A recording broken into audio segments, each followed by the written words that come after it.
Meus queridos irmãos, bom dia mais uma vez. Nós estamos começando uma nova série de pregação que fala sobre as igrejas da Ásia Menor, as 7 igrejas do Apocalipse.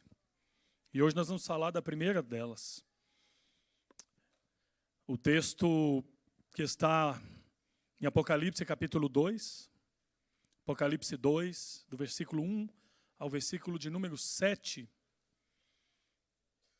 Apocalipse 2, do versículo 1 a 7, essa é a carta à igreja que estava em Éfeso.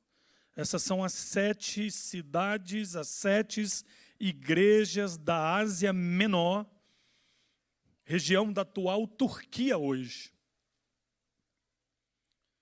Eu quero mais uma vez convidá-los que se coloquem de pé. Nós vamos fazer essa leitura. Vocês vão acompanhar comigo a leitura. Apocalipse capítulo 2, do versículo 1 a 7.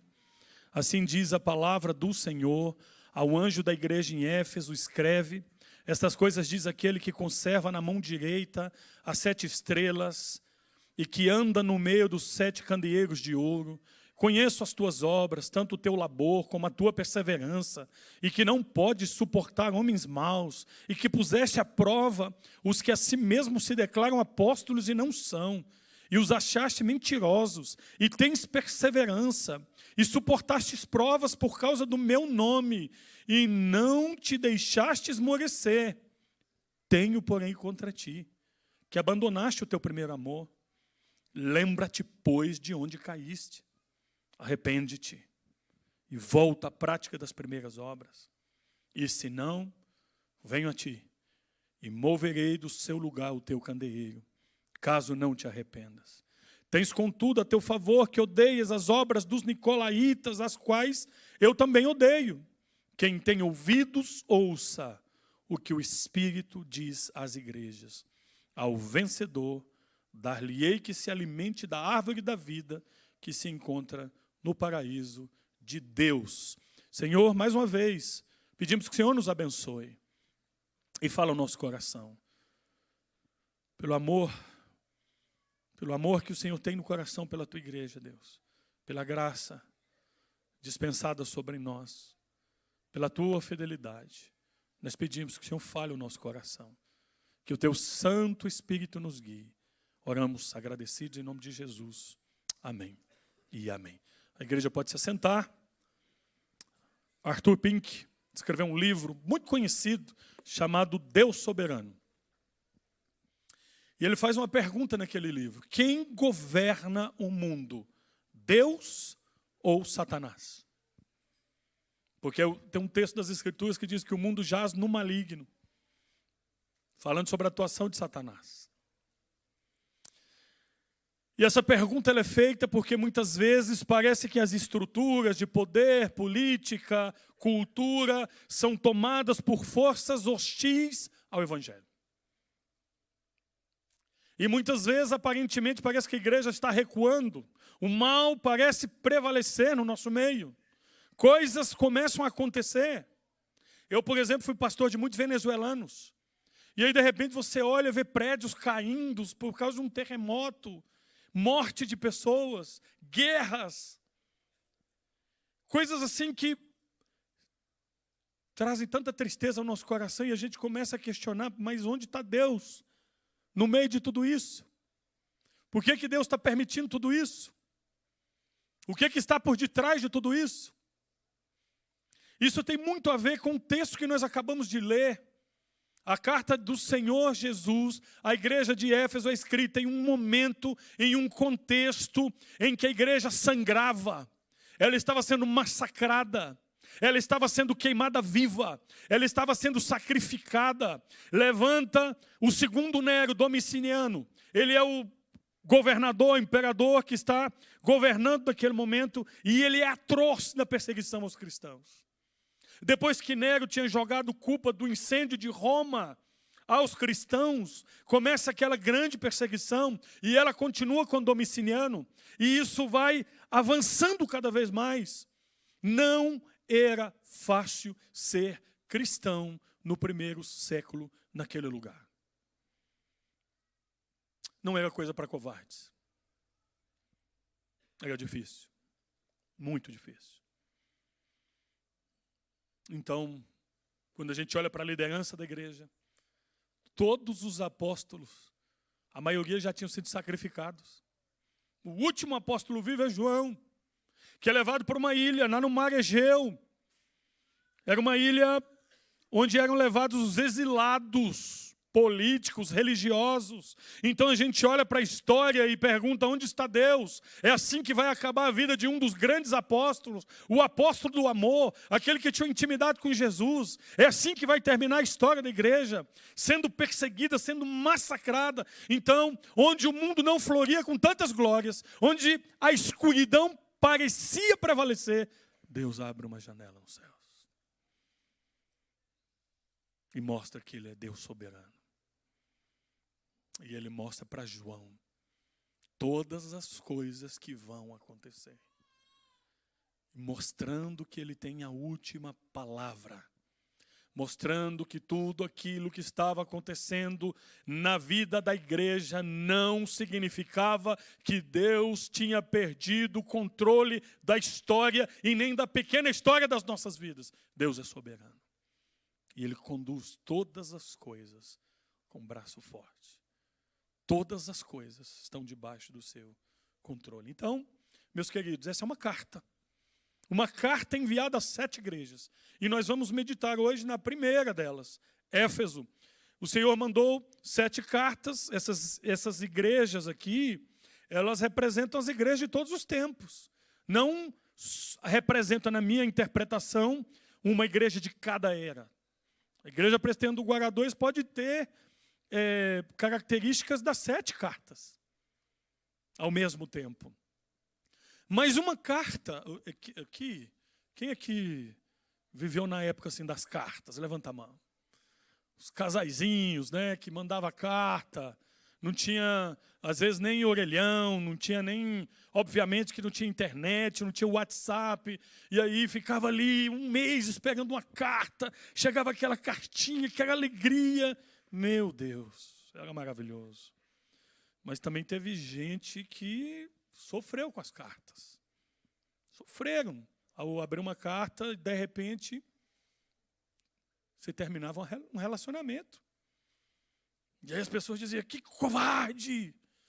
Como é que termina um relacionamento por cartas? Essa geração nova não tem ideia do que é isso, né? Mas isso acontecia. Meus queridos, toda carta tem um remetente, quem escreve.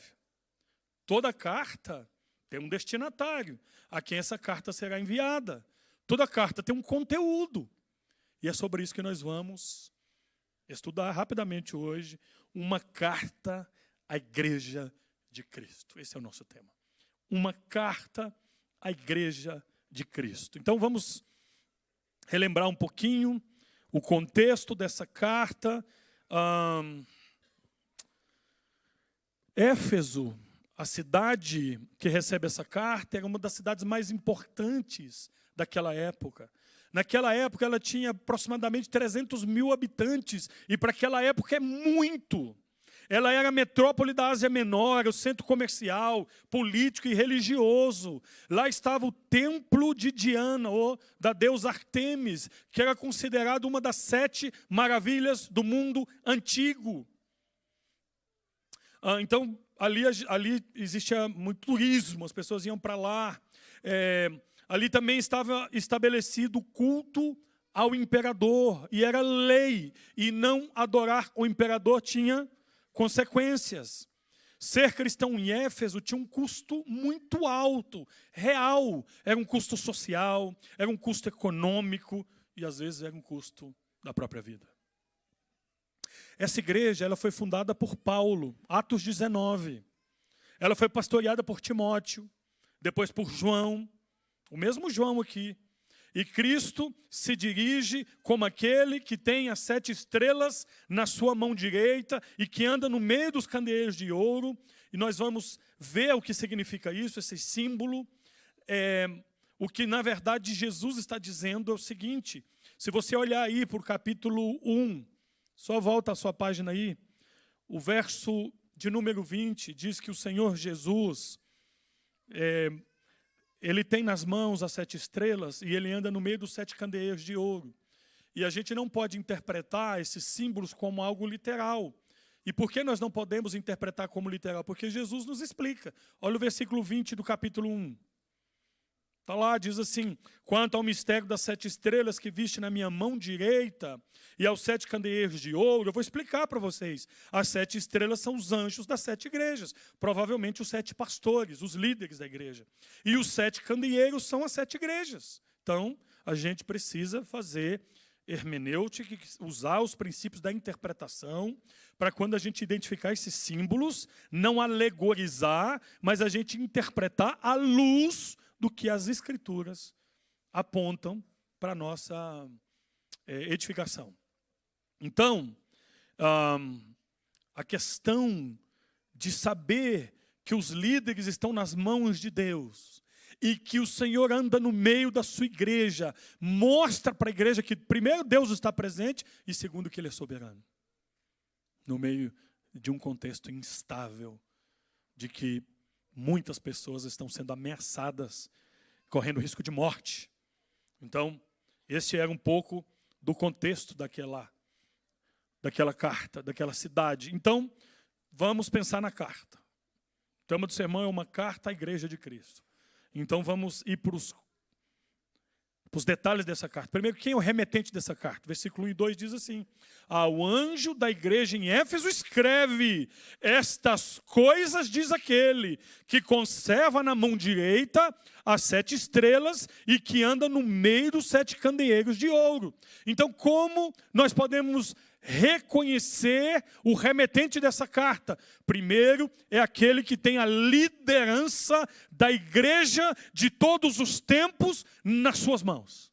O Senhor não apenas lidera os líderes, os pastores, Ele estabelece todas as autoridades do universo, Ele estabelece reis, Ele depõe imperadores, todos estão instituídos debaixo da sua soberana vontade.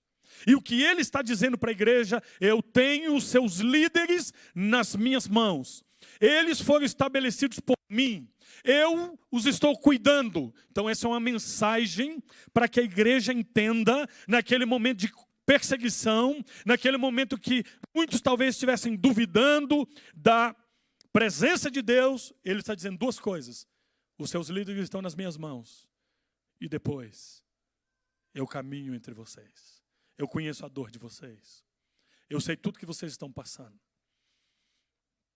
Aqui o Senhor está presente. Quando João está em Pátimos, ele recebe a visão mais gloriosa, ele escuta uma voz como o som de muitas águas, o céu se abre, ele está impactado com aquilo tremendo que está passando, e ele volta e escuta uma voz, ele olha para trás e ele esperava ver algo, e o que ele vê? Os 7 candeeiros de ouro. Ele tem uma visão. E do meio dos 7 candeeiros de ouro, ele vê um filho de Deus, o próprio Deus. E ele o descreve. Seus olhos são como chama em fogo. O seu rosto como o sol na sua força. O seu cabelo como lã, como branco, como a lã. Os seus pés como bronze polido. A sua voz como sons de muitas águas. E quando ele tem a visão do Cristo glorificado, ele cai como morto. Porque antes de adorar a Deus como se deve, ele primeiro nos derruba, para depois nos colocar de pé. A grandeza da revelação derrubou João. Quem é João? João é aquele que olha na cruz e vê Cristo sendo crucificado, vê Cristo sendo burlado, vê Cristo sendo sacrificado daquela maneira horrível, motivo de zombaria. Ele vê Cristo destruído, moído na cruz, em cumprimento à promessa lá de Apocalipse, promessa de Isaías 53. E ele percebeu, ele viu tudo aquilo, mas agora ele tem a visão não do Cristo moído na cruz, senão do Cristo glorificado. E essa visão foi tão potente, tão superlativa, que ele cai como morto. Mas aí o Senhor coloca a mão sobre ele e diz: não temas. Eu vou te mostrar algo que você não viu ainda. Eu vou te mostrar. Eu vou te revelar. Apocalipse significa revelação. É o véu sendo descoberto para revelar o que vem ali de baixo. O Senhor está descortinando a história para revelar o que Ele está fazendo. Ele é o Senhor soberano. Ele é o Rei que conduz a história. A história está nas suas mãos. Nós não estamos vivendo uma disputa de confronto de poderes entre Deus e Satanás, em que ora vence Satanás, ora vence Deus. Isso é uma heresia. Isso é uma falta de entendimento do Evangelho. Isso aqui, meus irmãos, usando aí o contexto de Copa do Mundo, é uma goleada. Não dá nem para medir. O Senhor é o vitorioso. Ele tem a última palavra. O time dele não perde nunca. Os adversários tremem.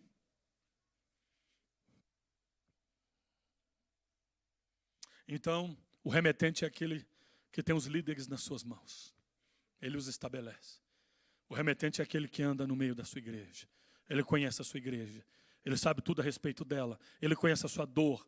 Ele sabe tudo que ela está passando. E ele não é apenas um vendedor de mapas. Ele é um guia no deserto. Ele caminha com a igreja. No meio da prova.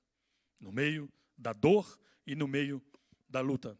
Mas aquele que escreve, ele diz algo que nós percebemos nas 7 cartas. Nas 7 cartas que ele escreve, primeiro é Éfeso, depois Esmirna, depois Pérgamo, depois Tiatira, depois Sardes, depois Laodiceia, depois Filadélfia. Ele usa a mesma expressão para 7. Eu te conheço. Eu conheço você. Eu conheço as tuas obras. Eu sei tudo a seu respeito. Sabe por quê? Porque no capítulo 1, Cristo tem a visão do Cristo, João tem a visão do Cristo glorificado, e na revelação de Jesus também é revelado atributos que só Jesus tem. E um desses atributos estão ali pela analogia daquele que tem os olhos como chama de fogo, falando da onisciência, daquele que tudo vê. E é por isso que ele tem toda a autoridade para dizer: eu te conheço. Eu te conheço porque eu caminho entre vocês. Eu sei tudo sobre vocês. Meus irmãos, Jesus poderia mandar uma carta literal, detalhista sobre a igreja presbiteriana do Guará 2. Ele poderia expor os pecados dos seus líderes, a hipocrisia do nosso coração, os nossos pecados de estimação, como dizia o presbítero Expedito, a nossa falta de perseverança, a nossa falta de prioridade. Ele poderia expor as nossas vergonhas, ele poderia nos envergonhar, porque nós estamos diante daquele que nos conhece de fato e de verdade. Aqui, vocês estão vendo uma pessoa, e existem 3 versões, pelo menos de mim. Uma que vocês pensam que sou, outra que eu diz quem sou, e outra quem realmente sou, porque Jesus me conhece de verdade quem eu sou. Ele nos conhece. Quando nós estamos diante de Jesus aqui no culto público, irmãos, o show acaba. As máscaras caem. Nós somos o que somos. É por isso que dentro da liturgia da igreja reformada, nós temos um momento de confissão. E esse momento ele precisa ser tomado com seriedade. E nós devemos ser verdadeiros e honestos em confessar os nossos pecados ao Senhor, porque nós lutamos constantemente contra essas coisas. O Senhor nos conhece, Ele sabe tudo a nosso respeito. E Ele revela as nossas obras. Eu te conheço. Ele é onisciente, Ele sabe de todas as coisas. Mas o Senhor escreve essa carta para alguém, para a igreja de Éfeso. Nós já vimos o contexto, nós já vimos que essa carta à sua igreja revela quem é o remetente, mas agora também revela quem é o destinatário. Quem recebeu essa carta? Uma igreja Qual igreja? A igreja de Éfeso. E como era essa igreja? O Senhor Jesus fala sobre ela, olha só. Eu conheço as tuas obras, versículo 2, tanto o teu labor como a tua perseverança, que não pode suportar homens maus, que puseste à prova os que a si mesmos se declaram apóstolos e não são, e os achastes mentirosos. Eu conheço a sua perseverança, eu sei que você tem sido provada por causa do meu nome, eu sei que você tem sido perseverante e não te deixaste esmorecer. É uma igreja de boas obras, é uma igreja trabalhadora, é uma igreja paciente, é uma igreja firme nas suas convicções, é uma igreja ortodoxa, fiel à palavra, não negocia a palavra. Era uma igreja que discernia o erro, era uma igreja que reconhecia de longe a heresia, porque era uma igreja que reconhecia a verdade, uma igreja fundamentada na verdade. Não era uma igreja preguiçosa, era uma igreja operante, mas uma igreja que apertou um botãozinho chamado automatismo espiritual e perdeu o fogo do coração, a devoção, o amor e o relacionamento com o noivo. Então ela recebe uma carta do noivo dizendo: as coisas mudaram, você se afastou, você se perdeu, você está longe. E o versículo 4 diz assim: tenho, porém, contra ti, não obstante tudo que vocês têm de bom. Meus irmãos, nós podemos ser reconhecidos como uma igreja firme doutrinariamente. Você pode ler os maiores compêndios de teologia, e é bom ler, eu gosto de lê-los, mas se isso não te levar para o altar, se o seu coração não pegar fogo, se você não estiver desfrutando da comunhão com a presença de Deus, queima tudo isso, porque não serve para nada, só está ornamentando o cadáver. Existem muitas igrejas fiéis à palavra, são legalistas. Conhece a verdade, mas não vive a verdade. A verdade está no cérebro, na mente, mas não está pegando fogo no coração. A gente pode ter uma escola dominical repleta de pessoas com seus caderninhos, que quando o professor cita uma coisa errada, todos sabem que está citando uma coisa errada, e podemos ter uma reunião de oração com 6 pessoas. Isso revela a saúde espiritual de uma igreja que não tem fome de Deus, que não tem sede de Deus, que o coração não pega fogo por Deus, porque ela morreu, ela se perdeu. Outro dia eu vi um grande pastor, que eu admiro, dizendo uma coisa que me deu tanta tristeza. Ele diz o seguinte: hoje em dia a gente não precisa orar muito, porque a gente vive em outro tempo. Nós não temos tempo para orar tanto como tínhamos antes. Não, mas nós temos tempo de ficar 3 horas na frente de um computador, perdendo tempo. Espera aí. E aí nós começamos a justificar a nossa morte. Irmãos, nós temos tempo para fazer aquilo que é prioridade no nosso coração. Aquilo que é prioridade no nosso coração, nós fazemos, nós buscamos um jeito, nós damos um jeito. Mas essas coisas são sintomas do moribundo. Então a igreja tem tudo isso, ela é boa, ela é perseverante, ela é trabalhadora, ela era conhecida na cidade, ela era fiel, ela reconhecia o erro, ela reconhecia as heresias, ela não negociava a verdade, ela pregava a verdade. Era uma igreja que não comprometia os seus interesses espirituais, não negociava. Era uma igreja que sofria, que permanecia firme, era uma igreja que trabalhava para a glória do Senhor, era uma igreja que perseverava e não desfalecia. Jesus disse tudo isso, mas ele diz o seguinte: pega tudo isso, pode jogar no lixo, quando você perdeu o mais importante. Ele não está dizendo que essas coisas não são boas. Elas são legítimas, elas são importantes, mas se elas estão sendo feitas em detrimento à motivação pela qual eu faço, que é o amor pelo Senhor, é o desejo de adorar a Deus de verdade, é a comunhão e é desfrutar do contentamento de estar na presença de Deus, sem detrimento a isso, o Senhor está dizendo: eu tenho, porém, contra ti, que você abandonou o teu primeiro amor, se perdeu no caminho. Então essa carta, ela não só revela, ela não só dá o diagnóstico preciso, porque todas essas cartas têm um diagnóstico preciso, porque ele anda no nosso meio.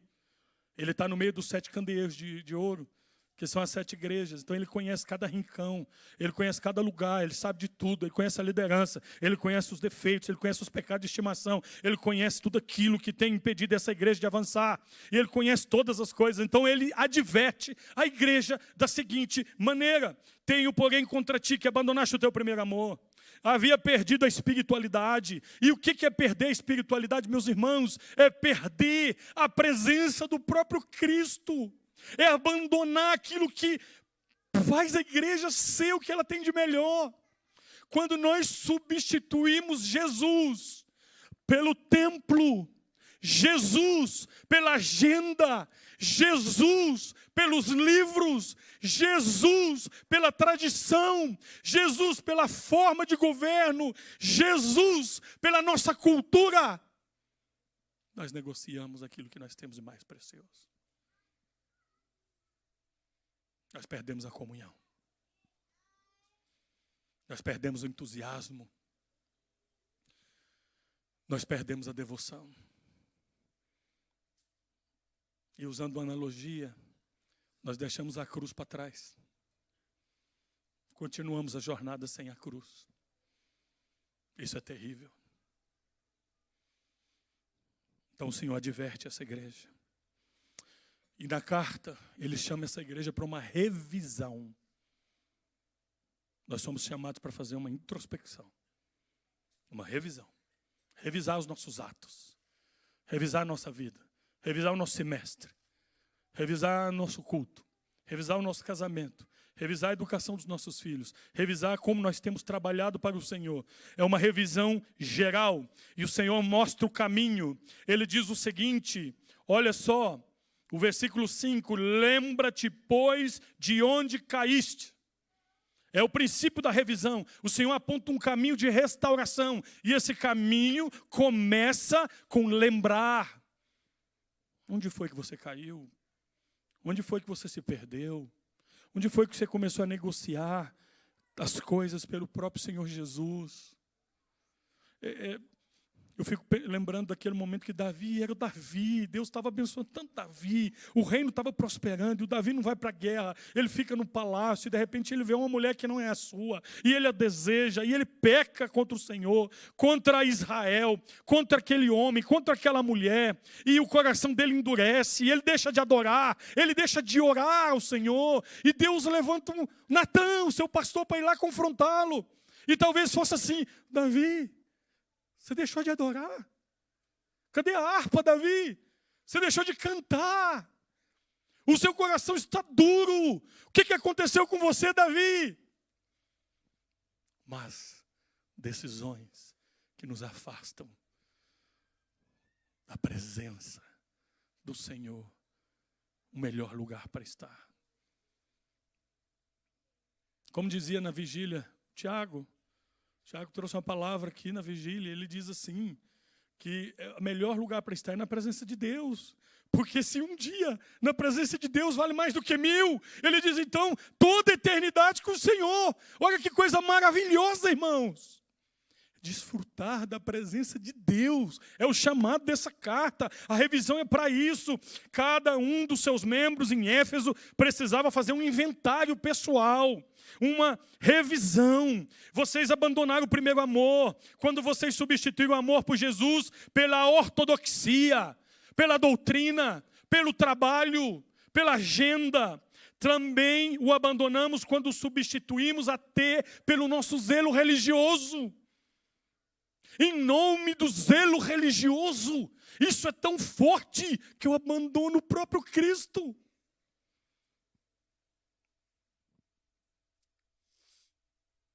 Nessa revisão, precisamos reconhecer onde estávamos na nossa relação com Deus. Agora, de nada vale lembrar e não assumir as mudanças necessárias. Muitas congregações, muitas igrejas deixam de ser igreja porque não querem se arrepender. Porque o Jesus, ele faz Ele fala da consequência ou até uma ameaça se a igreja não se arrepender. Ele diz só o seguinte: você deixará de ser igreja. Você deixará de ser candeeiro. Você deixará de ser luz. Faz uma viagem para a Europa. O que você vai ver? Muitos restaurantes, muitos teatros, que eram igrejas evangélicas e deixaram de ser. Vai na Nova Zelândia, onde hoje o que é luxuoso é comprar um antigo templo e fazer dela a sua casa. Mas pastor, a Bíblia diz que as portas do inferno não prevaleceriam contra a igreja, mas o que é isso? O Senhor está falando da igreja invisível. Ele não está falando da igreja visível. Uma igreja como essa, bonita como é, ela pode deixar de existir se ela abandonar o seu rei. Ela perde o sentido completo da vida. Por isso nós somos obrigados a olhar para dentro de nós. E nós precisamos fazer a seguinte pergunta: eu estou amando o que Deus ama? Eu estou odiando o que Deus odeia? O meu sentimento está afinado com o sentimento do Senhor? Essa igreja tinha coisas boas. Eu odeio as obras dos nicolaítas, as quais vocês também odeiam. Quem são os nicolaítas? Era uma seita que estava lá dentro da igreja, que pregavam festas, imoralidade, orgias, tudo aquilo que desagradava a Deus, que o corpo, a gente tem que aproveitar a vida, violando os mandamentos do Senhor, quebrando os mandamentos.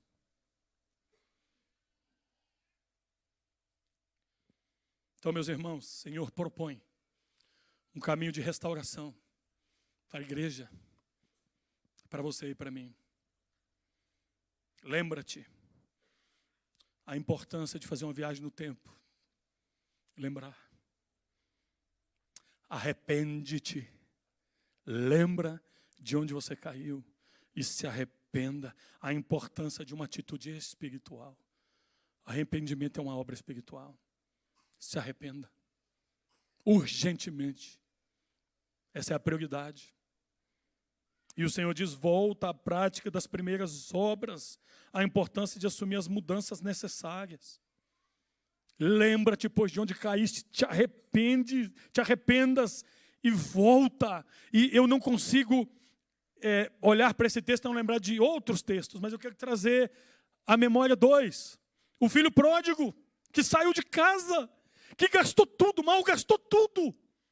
Foi curtir a vida e se deparou com aquilo que o mundo dá, porque aquilo que Cristo oferece o mundo não pode nos dar. O que Cristo oferece é uma vida superlativa, abundante, precisa, cheia de dificuldades porque estamos no mundo caído, mas uma vida com sentido, com propósito, com alegria. E a promessa de uma vida eterna. O mundo não. O mundo oferece algo temporário, mas no final cobra caro. E foi o que aconteceu com o filho pródigo, e ele voltou. Ele voltou para os braços do pai. E quando ele chegou na casa do pai, ele não recebeu nenhum sermão. Ele foi abraçado, acolhido. Aquele foi o maior sermão na vida daquele jovem. Acolhimento. Depois a gente ensina. Depois. Mas a gente quer dar primeiro o sermão, acabar com o outro.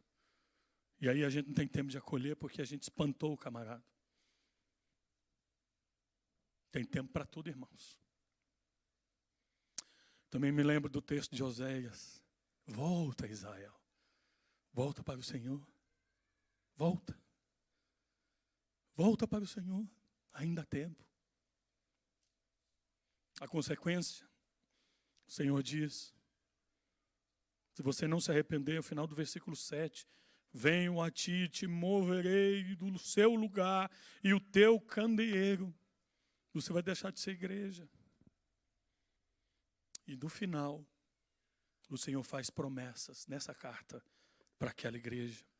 Ao vencedor dar-lhe-ei que se alimente da árvore da vida. A promessa da vida eterna, meus irmãos. A eternidade com Deus, a nova Jerusalém, desfrutando da comunhão com Deus sem sem a presença e sem o poder do pecado, eternamente. Essa árvore da vida nos é apresentada quando a gente lê lá em Apocalipse 21, capítulo 2, na Nova Jerusalém. Essa árvore da vida representa a comunhão dos santos. Essa árvore da vida nos fala das bênçãos espirituais de uma vida eterna, desfrutando da comunhão plena com Deus. Aos vencedores, aqueles que perseverarem, aqueles que permanecerem firmes, mas aqueles que me buscarem de todo o coração, aqueles que deixarem o automatismo espiritual, a frieza espiritual, os corações petrificados, aqueles quebrantados e humildes, aqueles sedentos por mim, aqueles cujo maior tesouro sou eu, eles desfrutarão comigo eternamente. Eternamente. Irmão, irmã, na autoridade e no poder do nome de Jesus Cristo, eu quero te exortar nessa manhã. Nunca é tarde para voltar ao primeiro amor. Nesse primeiro amor que o Senhor está nos chamando. Lembra? A gente pregava para todo mundo. Orava, lia a palavra. Deus estava sobre tudo e sobre todos. O que aconteceu? O que está acontecendo? Substituímos Deus dos nossos corações por tantas outras coisas, inclusive pelas bênçãos que Ele mesmo nos dá.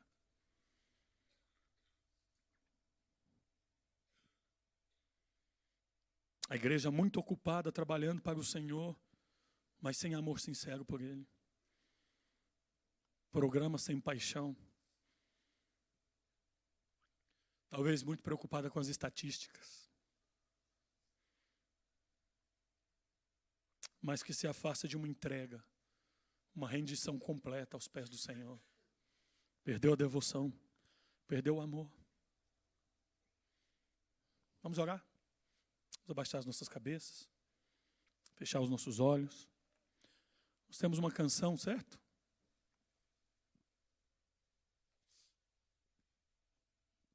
Meus irmãos, nós poderíamos entrar hoje nessa igreja e sair como se fosse mais um culto na nossa vida. Mas existem intervenções de Deus na história, como Ele fez lá nos tempos de João. Tem versões soberanas, que muda para sempre a história. Que muda também a história das nossas vidas. Hoje pode ser o primeiro de um novo dia na sua vida. Lembra? Volta. Se arrepende. E diz, Senhor, estou aqui. Deixei a cruz lá atrás. Perdi a presença do Senhor. Já não oro como antes. Já não louvo como antes. Já não escuto um sermão como antes. Já não tenho tanta vontade de ir à igreja. Eu vou porque tenho que ir. Porque eu sei o que eu tenho que ir. Mas meu coração já não pega fogo. Não tenho mais devoção. Perdi o amor. Estou frio. Congelado. Como uma pedra. Irmão, é preferível a morte do que ser uma igreja assim. Jesus fala, é preferível uma igreja gelada do que uma igreja morna. E a igreja é você, sou eu, somos nós. O Senhor está chamando você e a mim hoje para fazer esse inventário pessoal, essa revisão. Lembra, pois, de onde caíste. Arrependa-se. É tempo de voltar. Volta a Israel. Volta. O Senhor está à porta, esperando para corrigir, para curar, para restaurar, para transformar, para devolver alegria no seu coração, para restaurar o fervor espiritual perdido. Vamos cantar essa canção, depois nós oramos.